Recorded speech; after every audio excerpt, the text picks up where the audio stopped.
আমি কিন্তু তোমার খুব ভালো ছেলে ছিলাম মা।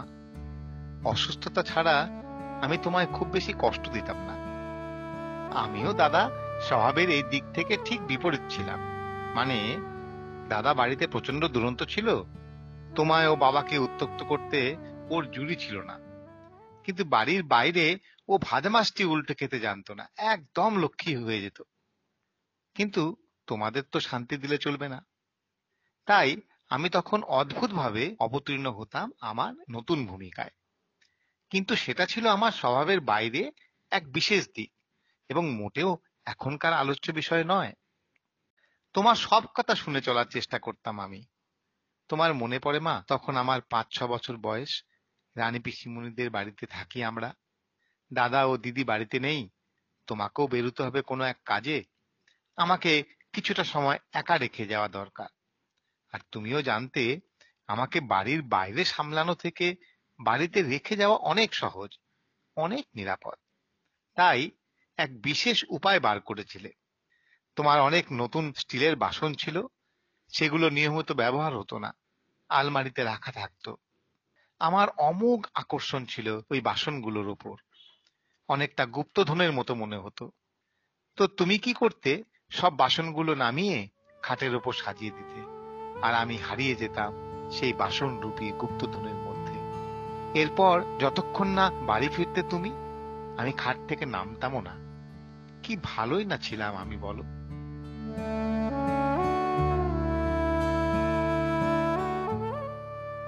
ঠিক কি কারণে যে তুমি আমাদের ছাড়াই বড় মামার কাছে 1 মাসের জন্য গিয়েছিলে, তা এখন ঠিক মনে পড়ে না।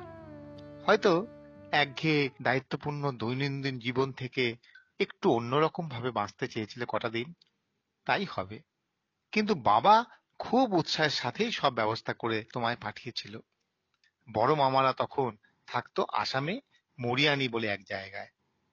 কিন্তু যাওয়া বললেই তো যাওয়া হয়ে যায় না, তাও আবার আগরতলা থেকে। যাওয়া আসার প্লেনের টিকিট কাটা হলো আগরতলা থেকে গুয়াহাটির। তোমার যাওয়ার প্রস্তুতি চলতে লাগলো জোর কদমে। তোমাকে ছাড়া আমাদের কি করে চলবে, এই নিয়েও তোমার দুশ্চিন্তার শেষ ছিল না। বাবা তোমায় কেবল বোঝাচ্ছিল, একদম চিন্তা করবে না, আমি সব সামলে নেব। একদম ছোটবেলায় ফেরার মতো করে দাদার কাছে যাও। তারপরে এলো সেই বিশেষ দিন। তোমার সুটকেস ব্যাগ গুছিয়ে আমরা সবাই মিলে চললাম এয়ারপোর্টে তোমায় প্লেনে তুলে দিতে। তুমি যথাসময়ে আমাদের বাই বাই জানিয়ে হাসতে হাসতে, হাত নাড়তে নাড়তে প্লেনে উঠে গেলে ছোটবেলায় ফিরতে। বাবা ছাড়া আমাদের সবার মুখই তখন কাঁদো কাঁদো। সেভাবেই ফিরে এলাম শূন্য বাড়িতে। বাড়িতে ফিরেই বাবা এক জরুরি মিটিং ডাকলো। বাবা বলল, দেখো, তোমাদের মা কদিনের জন্য বেড়াতে গেছে। আমরা কিন্তু এই কটা দিন দুঃখ দুঃখ করে, কাঁদো কাঁদো করে কাটাবো না। আমরাও আমাদের মতো আনন্দ করে থাকবো। চলো আমরা এই কটা দিন একটু অন্যরকম ভাবে বাঁচি। আজ থেকে আমরা তোমাদের মা ফিরে আসা পর্যন্ত যা যা করব, যা যা খাবো, যা যা বিশেষ ঘটনা ঘটবে, সব লিখে রাখবো।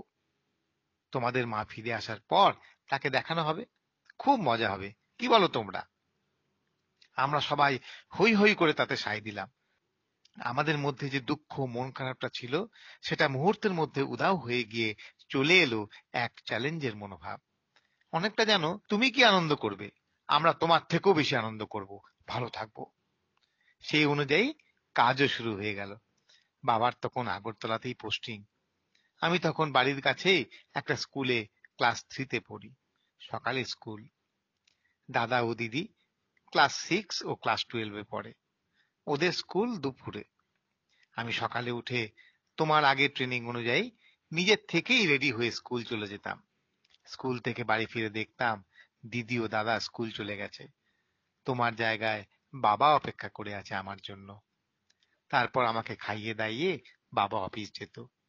এই সময়তেই আমি বাবার খুব কাছাকাছি আসি, কিছুটা যেন চিনতেও শুরু করি বাবাকে। বাবা আবার দুপুরে খাবার সময় বাড়ি ফিরে আসতো। ওইটুকু সময় আমি একা থাকতাম, একদম নিজের মতো। আমি হারিয়ে যেতাম এক নিজস্ব ভাবনার জগতে। তারপর বাবা যখন দুপুরে ফিরে আসতো, একসঙ্গে গল্প করতে করতে খেতাম আমরা। বাবা আবার অফিস ফিরে গেলে দিদি আসা অবধি আমি একা হয়ে আবার ফিরে যেতাম আমার কল্পনার জগতে। এই সময় বাবা একটু বিকেল বিকেল করেই অফিস থেকে ফিরে আসতো। বাবা ও দাদা ছিল খাঁটি খিচুড়ি ভক্ত। আমি ও দিদি তা ছিলাম না, কিন্তু আমাদের ঠিক হলো রাতে একদিন লুচি, একদিন খিচুড়ি, একদিন পরোটা, এভাবেই পর্যায়ক্রমে চলতে থাকবে। রাতে খাবার ইভেন্টে কে কোন দিন ফার্স্ট হবে তাও লেখা থাকবে ডায়েরিতে। এই সময় একদিন রাতে আমি এক বিশ্ব রেকর্ড গড়ি। ৯ বছর বয়সে ৯খানা পরোটা খাওয়ার এক অনন্য সাধারণ প্রতিভার পরিচয় দিই আমি। এই পরোটা ভাজতে গিয়েই একদিন গৃহযুদ্ধের পরিস্থিতি তৈরি হয়েছিল। পাশাপাশি দুটো ওভেনে আলুর চচ্চড়ি ও পরোটা ভাজা চলছে। একই খুন্তি ব্যবহার হচ্ছে দুটোর ক্ষেত্রেই। দিদি হঠাৎ আবিষ্কার করলো একটা ভেজে রাখা পরোটার মধ্যে লাল মতো কিছু একটা জিনিস, যেন অনেকটা যেন রক্তবিন্দুর মতো। পরোটা ভাজার সময় হয়তো একটা মশা উড়ে যাচ্ছিল। খুন্তির অমুক চাপড়ে সেই বেচারা মশার হয়তো এই ফসিলের মতো দশা। বাবা বলল, না, হতেই পারে না, এটা আলুর চচ্চড়ির ফোড়ন ও শুকনো লঙ্কার টুকরোর অংশ। এরপর বসে গেল বিতর্ক সভা। দাদা বাবার দলে, আমি দিদির। যুক্তির পর যুক্তি দেয়া হতে লাগলো। খাওয়া প্রায় লাটে উঠে যাবার জোগাড়। যাই হোক, শেষ পর্যন্ত কোনো পক্ষেরই নয়, খিদের জয় হলো। একটা মীমাংসায় এসে পরোটা এলো পাতে, খাওয়া হলো সেই রাতে। বাবা দক্ষতার সাথে আমাদের সামলে নিয়ে চলতে লাগলো। তারপরে এলো সেই দিন, আমরা সবাই মিলে আবার তোমায় আনতে গেলাম এয়ারপোর্টে। চারদিক আলো করে তুমি প্লেন থেকে নামলে। সবাই মিলে তোমায় জড়িয়ে ধরলাম। আনন্দে উৎসাহে ভাসতে ভাসতে আমরা ফিরে এলাম বাড়ি। এবার আমরা সবাই যেন একসাথে তোমার সাথে কথা বলতে চাইছি। কি সমস্যা, একটা লাইন মেনটেন করলে যেন ভালো হয়। যাই হোক, আস্তে আস্তে সবার কথা বলার সুযোগ হলো। তোমায় ডায়েরিটা দেখানো হলো। আমি আমার ৯খানা পরোটা খাবার কৃতিত্বের কথা তোমায় সগর্বে জানালাম। তুমি তো একেবারে অবাক হয়ে গেলে। আমাদের সবাইকে কত আদর করলে তুমি। আমাদের সবার তোমাকে এই ১ মাস না পাওয়ার ব্যথা মিলিয়ে দিলে এক লহমায়। এই একই ম্যাজিক আবার কেন দেখালে না মা? সেবারের মতো চারদিক আলো করে ফিরে না এসে কেন চলে গেলে চিরকালের মতো? তুমি ছোট থেকেই আমায় বলতে, তুই মাধ্যমিক দিবি আর আমি চলে যাব। আমি তোমার ঠোঁটে আঙুল ছুঁয়ে তোমায় চুপ করিয়ে দিতাম। কিন্তু তুমি ঠিক জানতে এমনটা হবেই, তাই আমার একটা ব্যবস্থা করে দিয়ে যেতে চাইতে। তোমার মনে পড়ে মা আভা মাসিমণির কথা? এই আভা মাসিমণি তোমার ছোটবেলার বন্ধু ছিল। দাদু যখন আসামে পোস্টিং ছিল, তখন আভা মাসিমণিরাও ওখানে থাকতো। তারপর দাদু অবসর নেওয়ার পর তোমরা আসাম থেকে চলে এলে, যোগাযোগ বিচ্ছিন্ন হয়ে যায়। তারপর বহু বছর পর আগরতলাতেই একদিন মাসিমণির সাথে হঠাৎ দেখা। শুরু হয় আবার মেলামেশা। এই আভা মাসিমণির কোনো ছেলে ছিল না, 2 মেয়ে ছিল। দুজনেই পড়াশোনায় যেমন ভালো ছিল, তেমনি ভালো ছিল তাদের স্বভাব।